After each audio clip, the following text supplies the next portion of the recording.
we move on to the last topic of integral calculus.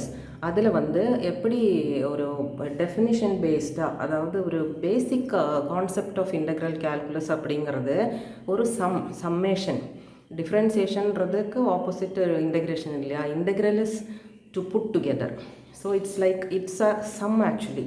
So இப்போ வந்து ஒரு definite integral use பண்ணி ஒரு கர்வுக்கும் ரெண்டு ஆர்டினேட்ஸ்க்கும் எக்ஸ் ஆக்சிஸ்க்கும் நடுவில், இல்லை ஒரு கர்வுக்கும் ரெண்டு ஆக்சிஸாக்கும் ஒய் ஆக்சிஸ்க்கும் நடுவில், அந்த மாதிரி ஏரியாஸ் கண்டுபிடிக்கிறதுக்கு டெஃபினிட் இன்டெக்ரல் எப்படி யூஸ் பண்ணணும் அப்படிங்கிறது தான் இது வந்து ஆக்சுவலாக one of the very beginning concept of integral calculus. So using the definition அப்படின்னு சொல்லுவாங்க இதுக்கு, ஆர் ஃபர்ஸ்ட் பிரின்சிபிள்ஸ் அப்படின்னு சொல்லுவாங்க. ஸோ இப்போ வந்து எஃப்எக்ஸ் வந்து ஒரு கண்டினியூஸ் ஃபங்க்ஷன் அப்படின்னு சொல்லிட்டு நம்ம அஸ்யூம் பண்ணுறோம். Let f x be a continuous function. Continuous function அப்படின்னாலே என்ன அர்த்தம், அந்த ஒவ்வொரு எக்ஸ் வேல்யூக்கும் கரெக்டான ரியலான ஒய் வேல்யூஸ் இருக்கும் அப்படின்றது அர்த்தம். அதுதான் அந்த ஃபங்க்ஷன், அந்த மீனிங் அதுக்கு. And there is no break for every x value in the domain. There will be a clearly defined and real y value. So I have drawn a rough sketch of a function y is equal to f of x, and a and b are two x values in the domain. So the corresponding ordinates are drawn.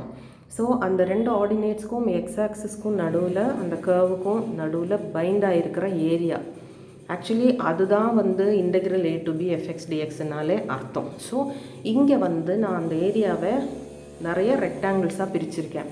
ஆனால் you can very well see when I draw the rectangle நிறைய left out ஏரியாஸும் வருது. So கம்ப்ளீட்டாக அந்த எல்லா ரெக்டாங்கிளோட ஏரியாவும் add பண்ணினாக்கா அந்த full area நம்மளோட கணக்கில் வராது. எந்த அளவுக்கு ரெக்டாங்கிள்ஸு பெருசாக இருக்குமோ அந்த அளவுக்கு லெஃப்ட் அவுட் ஏரியாஸும் பெருசாக இருக்கும். ஸோ இப்போ நமக்கு வந்து ஒரு அப்ராக்சிமேட் ஆன்சர் தான் கிடைக்கும். நீங்கள் அதை வந்து ஒரு ஸ்பெசிஃபிக் நம்பர் ஆஃப் ரெக்டாங்கிள்ஸாக டிவைட் பண்ணி அதோடைய டோட்டல் எடுத்தீங்கன்னா you get only an approximate answer.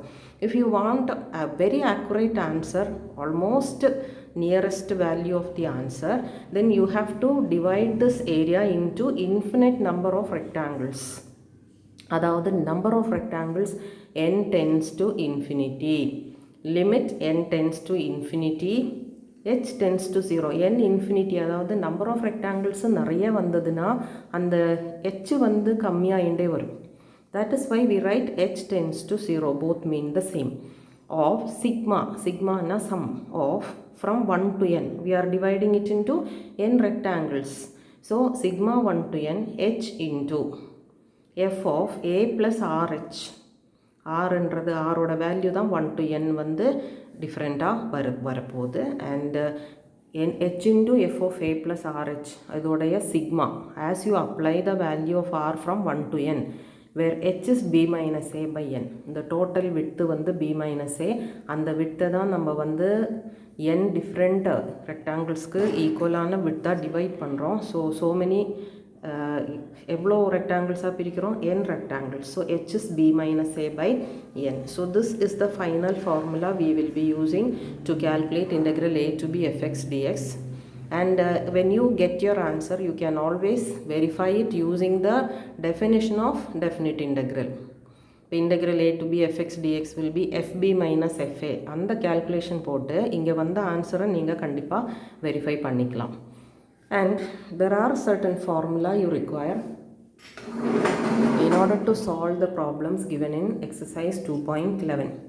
They are already learnt by you in 10th standard. Once again you recollect them. Sigma r square, sigma r cube. அதாவது sum of the first n natural numbers n into n plus 1 by 2. Sum of the squares of the first n natural numbers n into n plus 1 into 2n plus 1 by 6.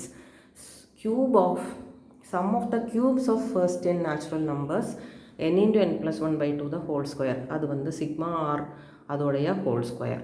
So these are the three formulae you will be using in the sums which you are going to solve in this particular exercise.